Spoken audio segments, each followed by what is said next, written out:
keeping your palm straight down to the ground as you're driving up, which is what we want.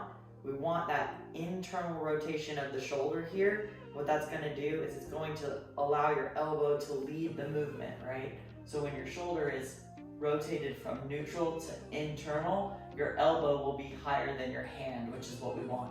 You'll be driving slightly out in front of your torso, which is again what we want. Because overall, our shoulder moves the upper portion of the arm. So we need to make sure that the upper part of the arm is making it to shoulder level, but the lower part, or like your forearm and hand, don't necessarily have to go that high. When we try to force it and get our hand up that high, we externally rotate or twist backwards like this, and we'll shift the weight from our lateral delt, which is what we're trying to target, into our rear delt, or we'll even start to drive through our front delt, just depending on the degree of rotation there. So maintaining that internal rotation will allow you to stay in your lateral delt.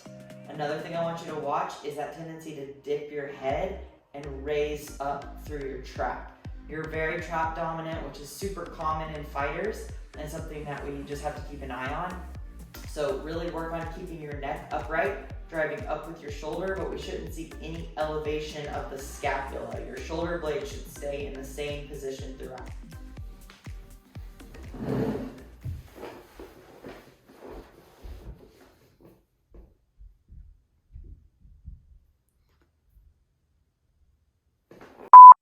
Hey guys, it is Thursday, June 23rd, and this is week 7. I can't believe it already, but it's week 7 of intuitive eating.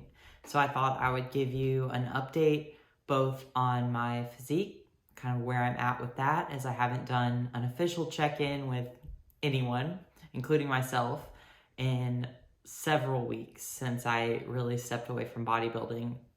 And I just wanted to see where my physique is from a aesthetic standpoint as well as weight standpoint. So when I started intuitive eating, my weight was around 160, and then I went to Spain, have spent a few weeks since intuitively eating, and my weight today was down to like just above 155, which is really cool to see, considering I do feel like I've been well fed, I've been very active, but I haven't been intentionally doing cardio in order to lose weight.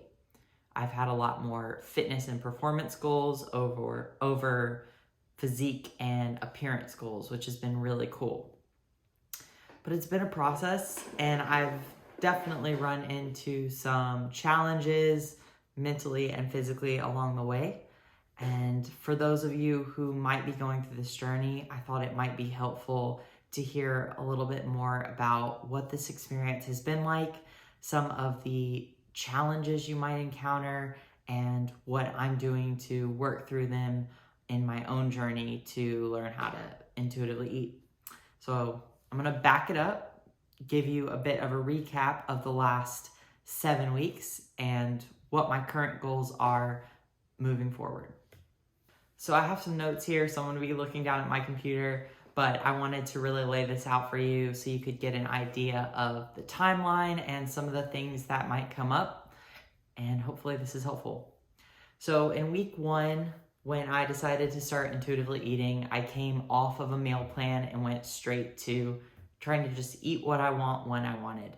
And I found that initially I wanted to eat all of the things. I wanted to stop eating so much meat. I wanted to eat what I wanted when I wanted. I wanted to eat more sweet foods. I wanted more even like sweet potatoes. I wanted more vegetables. I wanted fruit. There's so much fruit out there, and as bodybuilders, many times we often just have like berries and bananas. So even being able to add in an apple or adding in something not as clean per se, like PB2 or Halo Top, was exciting. I was really excited to just be able to incorporate some new foods.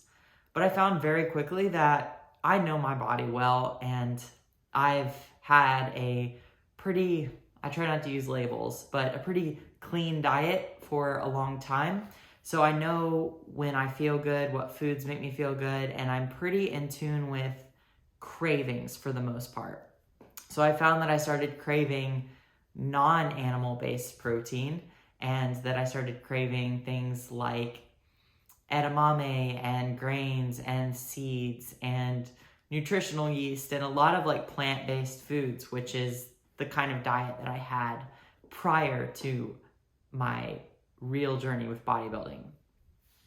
For those of you who don't know, I was vegetarian for about 5 years prior to beginning bodybuilding, and it's a diet that I really enjoyed and felt pretty good on. I was severely under eating at the time, so my return to a plant-based diet has definitely been a shift in mindset away from just trying to eat the fewest calories possible to trying to get the most nutrients possible with less food available by removing a large group of food like animal proteins or animal products.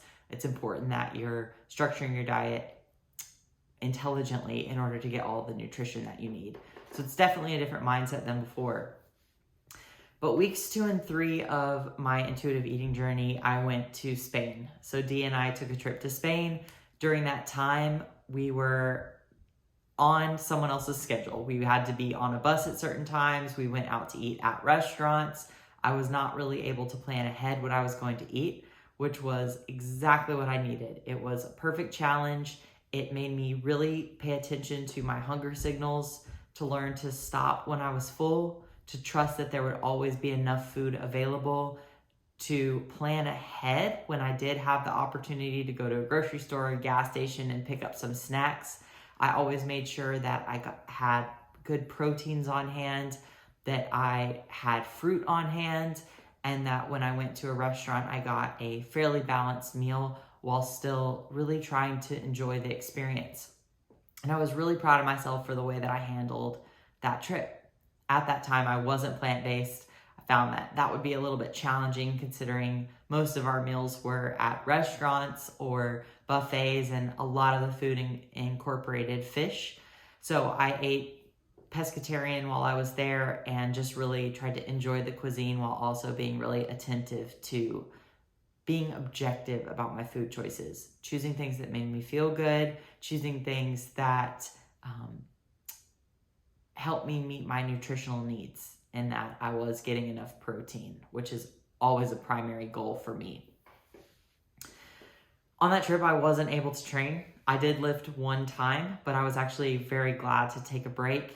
And I was also extremely active. There were days of walking miles and miles. Like I think one day I got like 26,000 steps in a day, which was absolutely insane.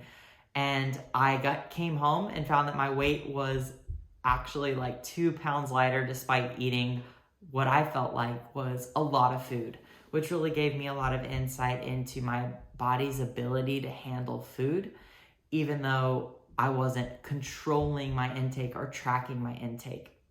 Everything that I believed up till that point was we need to be very strict and manipulate the numbers in order to keep our weight within a good range. That's the mindset of bodybuilding. You want to control all the variables possible. But in doing so, you're not really trusting your body to handle food or to communicate with hunger signals effectively. So this has been a massive shift in mindset.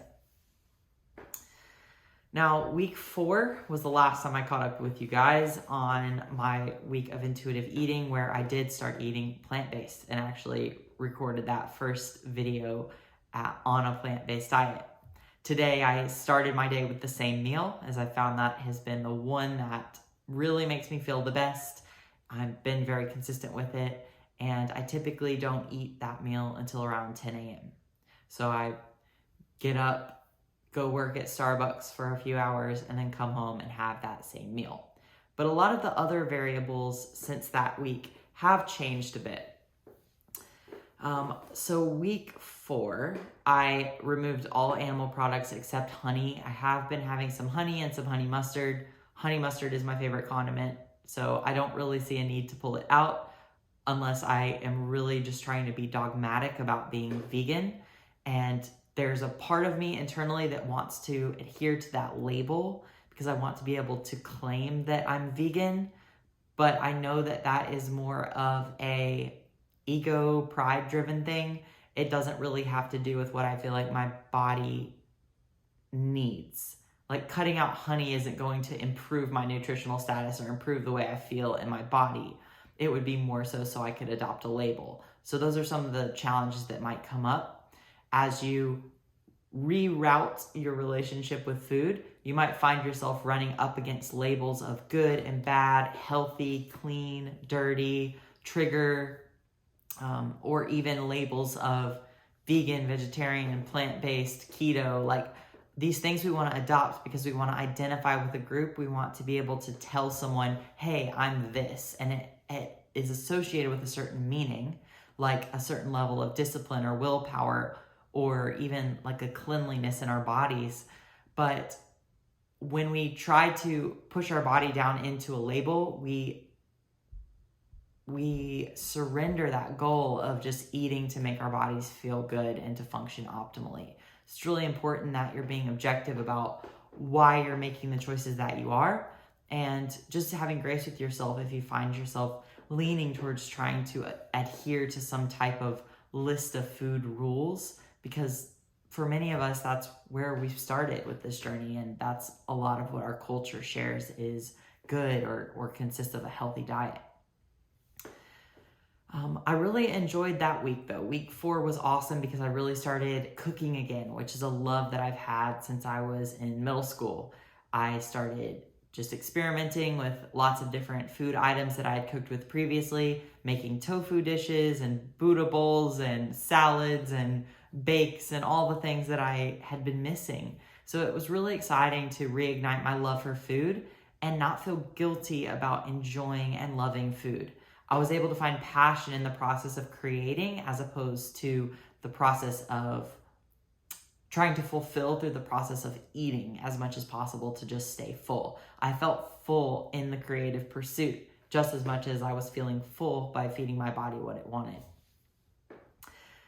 Weeks 5 through 6 were a little bit challenging for new reasons. So I continued with that first meal, like I said, that week 4 meal, that meal 1 that I really enjoy. I've continued with that every single day as I feel the best on it. I also really like having the apple and the Ghost vegan protein together, which is a great post-workout meal or pre-workout depending on when I go work out.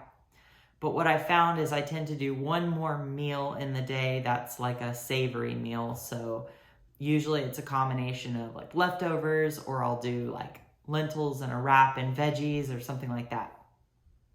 I make sure it's pretty balanced with protein, carbs, and fats, as it's my larger meal in the afternoon after working out. Then my last meal of the day is always sweet. I really have a sweet tooth and I like to end the day on something sweet. So I've been doing same as that last video, like oatmeal with berries, protein, peanut butter, and chocolate chips. But what happened is I started doing those 4 meals a day and I became very rigid about it. And I started mentally calculating the calories for those meals to make sure I was staying within a caloric range. What's funny is even when I was eating more intuitively in the weeks prior, I was eating the same amount of calories, around 1,800 a day when I plugged it into MyFitnessPal.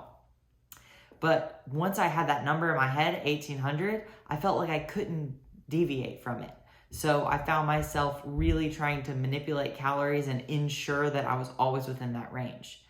And that's not always a bad thing. I think it's important to be aware of portion sizes and to understand the caloric content. I have that knowledge for a reason, and it's not something I can erase from my mind. But it became a problem when I would feel hungry and I felt like I couldn't give in, or I was spreading meals out really far apart in order to stick to the 4 meals a day. Or I became anxious when I wanted to have that first meal earlier because it would spread my meals farther apart. And I wouldn't deviate from it. And I felt like I couldn't add in more food. And I really started to get away from what it meant to intuitively eat. I lost track of the primary goal, which is to eat intuitively and feed my body what it wants, when it wants, in a way that makes me feel good. And I got caught up in the caloric game again. And that is something that I know over time I'm just going to have to be really aware of and catch myself. I find that when I get really stressed, I want to exert control through food. So I'll start to plug food into MyFitnessPal more, or think more about my caloric intake, or try to plan meals strategically to be a lot of volume but low calories. And when I find myself getting into these mindset ruts, I have to stop, step back, and say, what is my goal? And ultimately, my goal is to eat intuitively, what I want, when I want. But when I also have a competing goal, like I'd like to lose some weight, which is a goal that I do have, I have to learn which goal I want to prioritize. And when I put the goal of losing weight over the goal of eating intuitively, I can't really truly pursue that goal. And that's when the goal is compromised. So it's important that if you have contrasting goals, that you understand which goal is the priority, or else you could say disordered, or maybe habitual routine or goal, it will take over.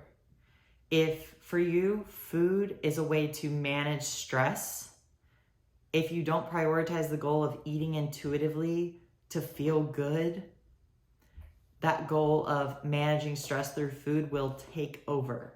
So you need to be checking in with yourself all the time.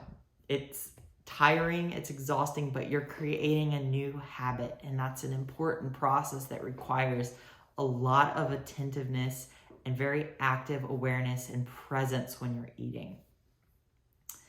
So now I'm in week 7, and I found that I'm still pretty much adhering to this structure, but I have challenged it a bit this week by allowing myself another meal in the day if I'd like one.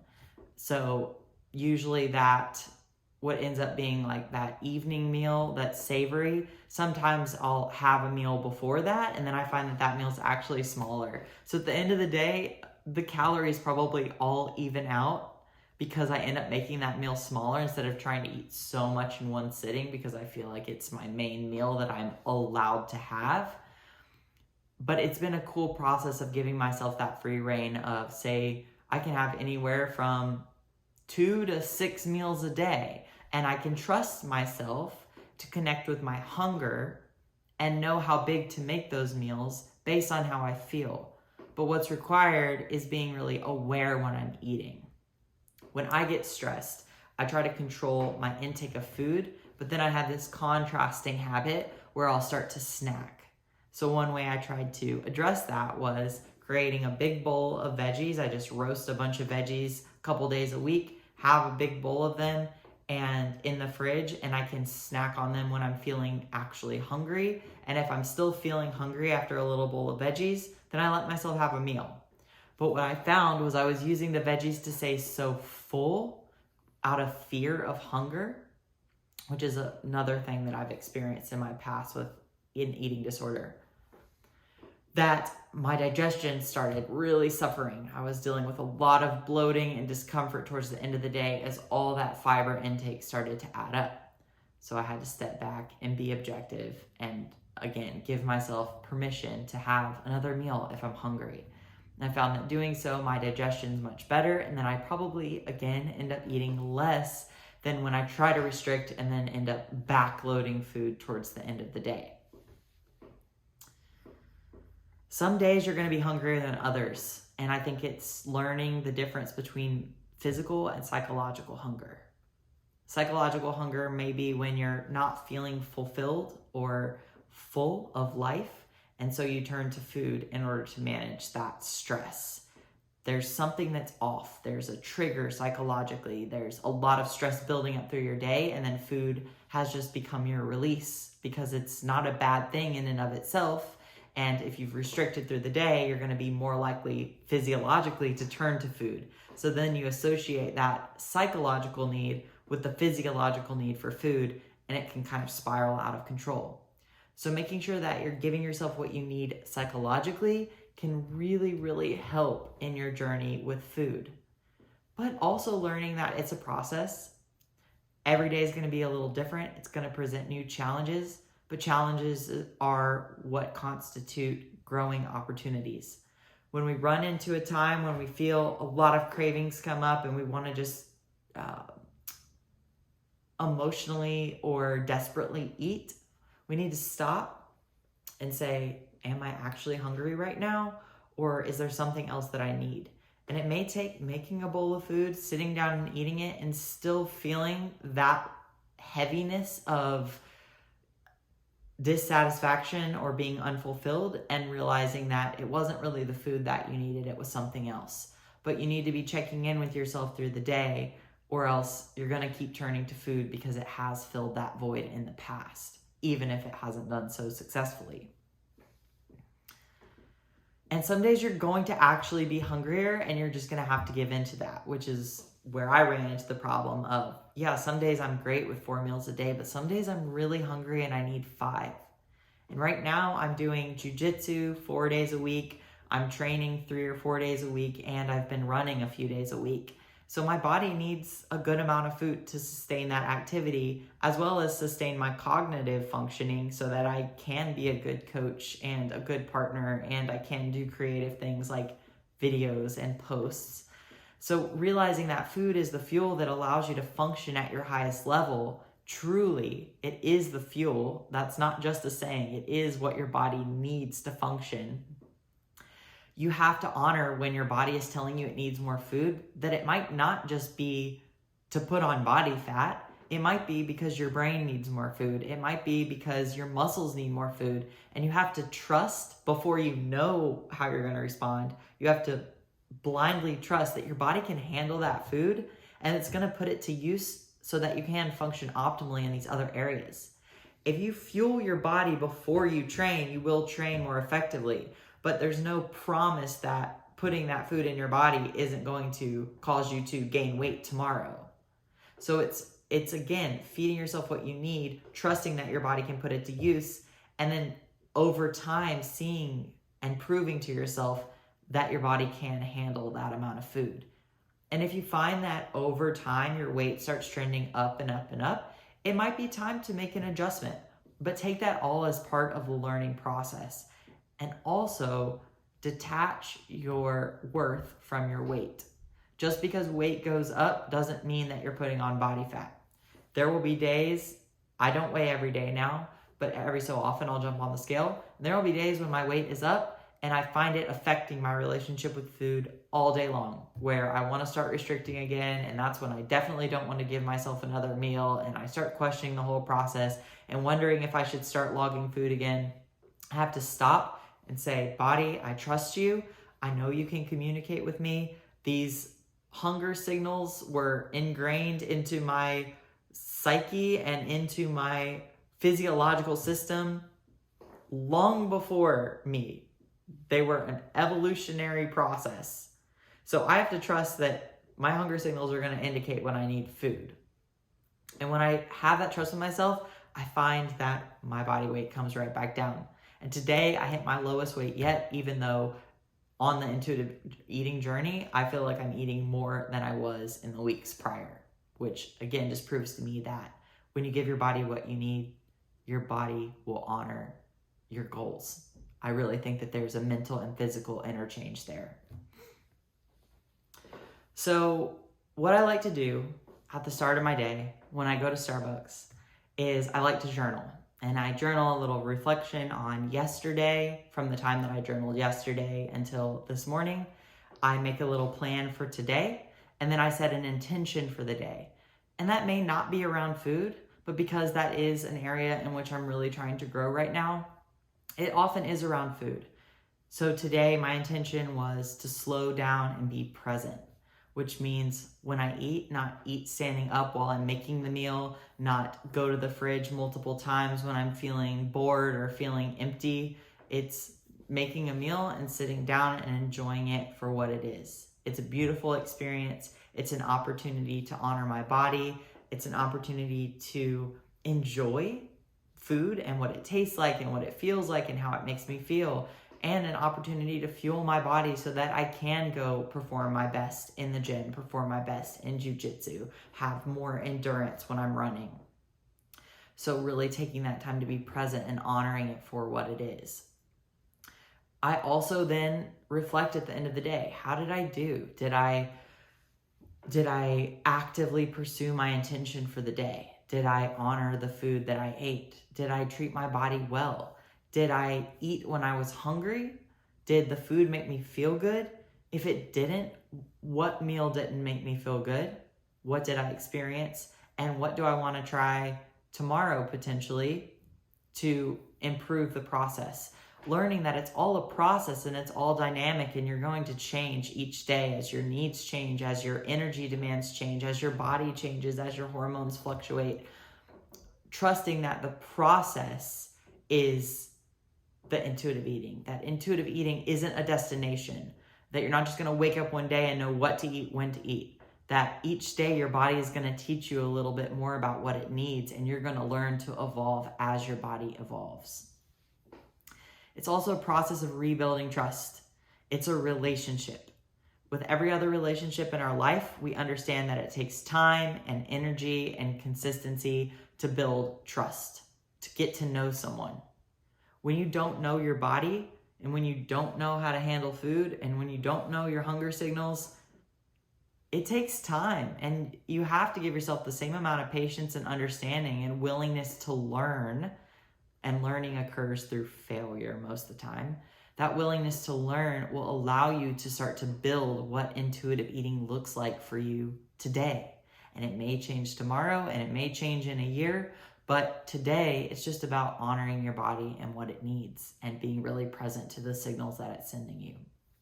Also, try not to label foods as good and bad. Kind of talked about that earlier, but give yourself permission to eat what you want, when you want. And then note how it makes you feel.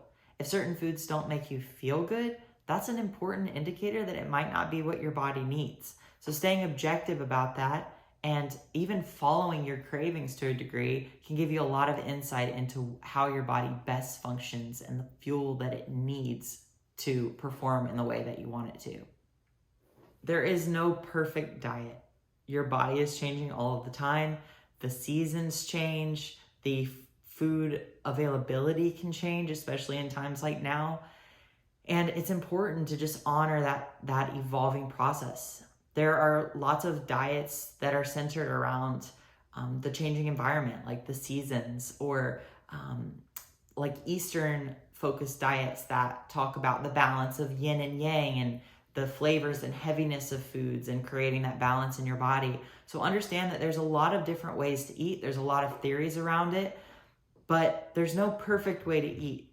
The best way to eat is in a way that allows you to function best in your daily life and something that is sustainable and enjoyable for you. And that may change over time, but again, acknowledging that it is a learning process is exactly what you need to embrace your intuitive eating journey. Every day, every meal is an opportunity to identify, internalize, and realign with your goals. If your goal is to eat intuitively, that has to come above all other food rules. One more time. If your goal is to eat intuitively, that has to come above all other food rules. Intuitive eating is not a rule-based system. For those of us who have embraced the diet mentality in the past, this can be very, very difficult to believe. But to believe anything, you have to practice it and give it a shot with full openness and willingness. And that means giving it a chance to work. Maybe it's not for you. Maybe you need some kind of structure, or maybe it's a long-term goal for you. But I would challenge you, regardless of your goals, I think at some point in your life, trying intuitive eating is a really exciting process and gives you an awesome opportunity to learn about your body.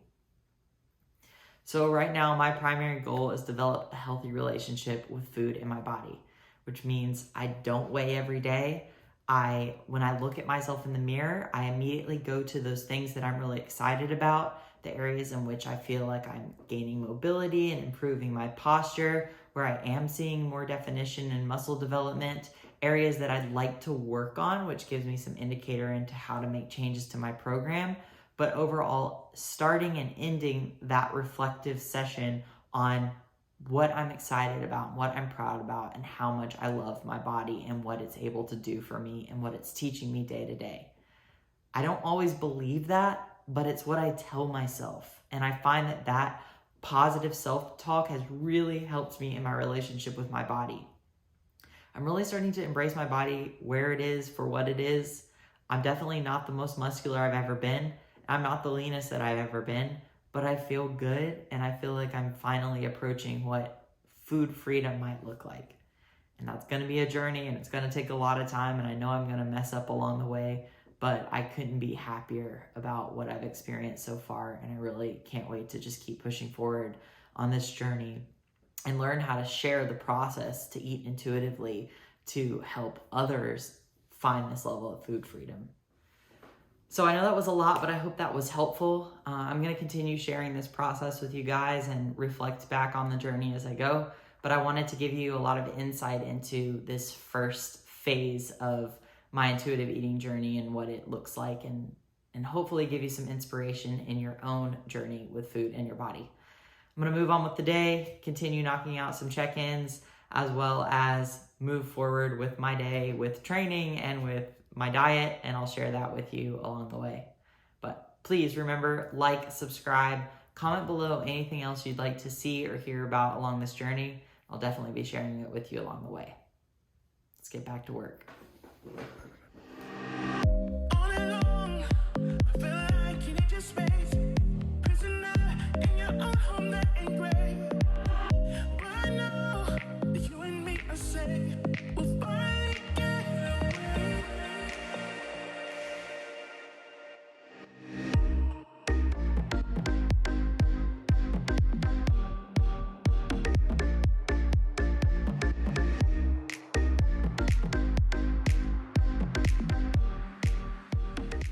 So in alignment with my passion for cooking that has been sparked, I looked up a few recipes that I want to make and went shopping at Whole Foods because I knew that some of the items that I wanted, I could probably only get there.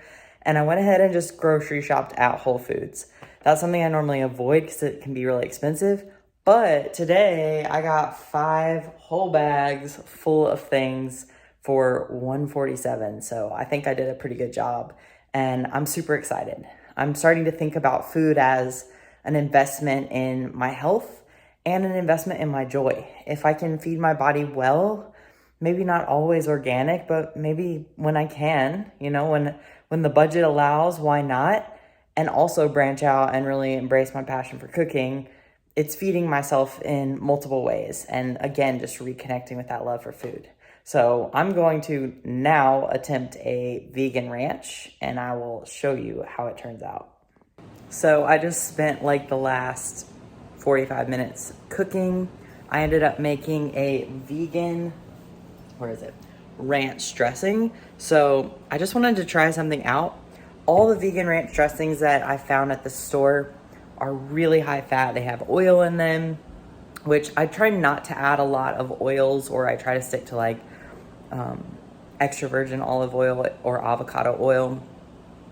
And I also just didn't want like a massive fat dose. I would rather have like seeds or avocado for my fats as opposed to having it like in a dressing. And I'm always on the hunt for more protein as a now plant-based, following a plant-based diet. So I blended some silken tofu with the seasonings required for ranch. I'm going to post the recipe on my Instagram so you can check it out there. But then I also made this like harvest bowl. So chickpeas, sweet potatoes, and zucchini, which I threw in the air fryer. And then I sauteed some kale. So I'm just going to have this bowl now with some vegan ranch on top.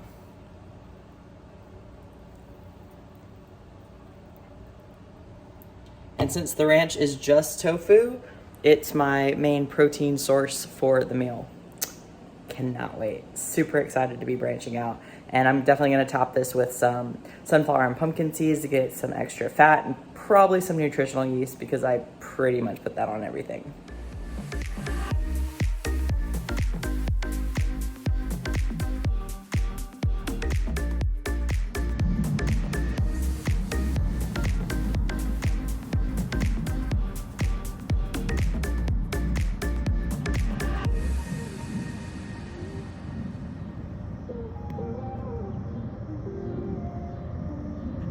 So I'm off on my evening walk, which I do pretty much every single day.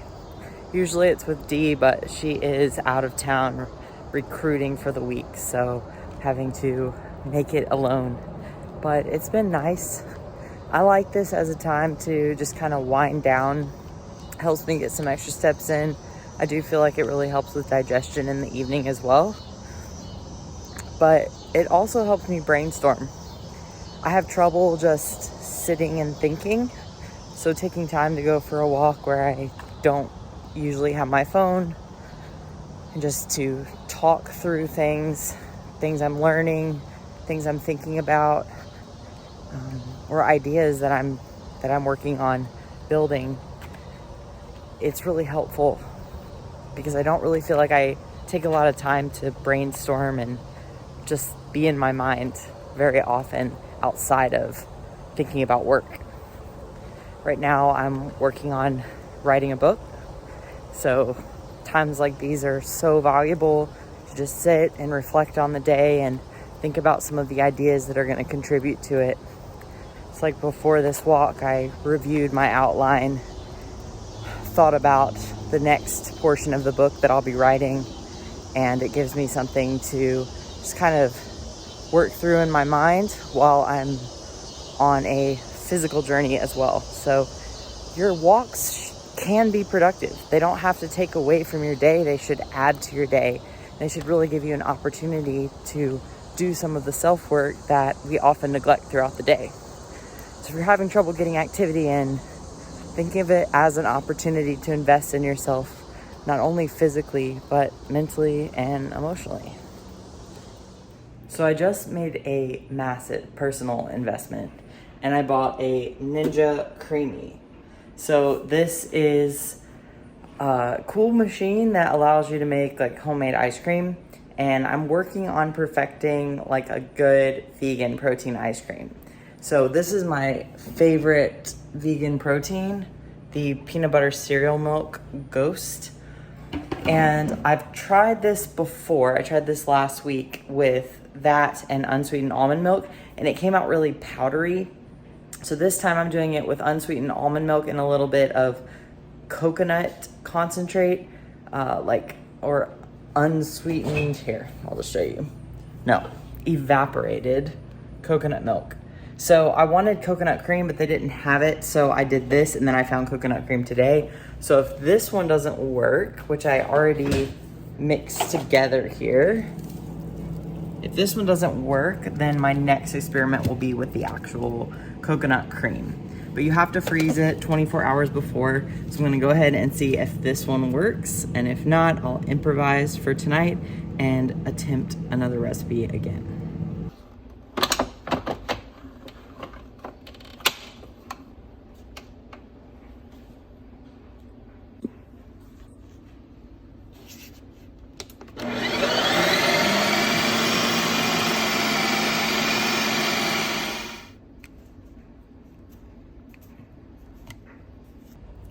So it has a really good flavor, but it's still coming out really chalky.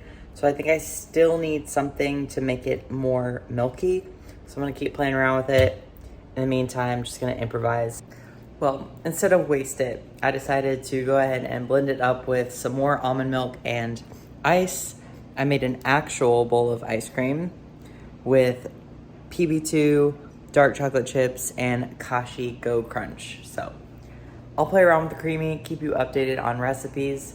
For now, gonna finish this out, kick back, relax, maybe watch a little TV, and call it a day. Thank you guys for watching. Please like, subscribe, and comment below, and stay tuned for more about the journey, and stay tuned for more about the journey, and I'll keep you updated on how it goes.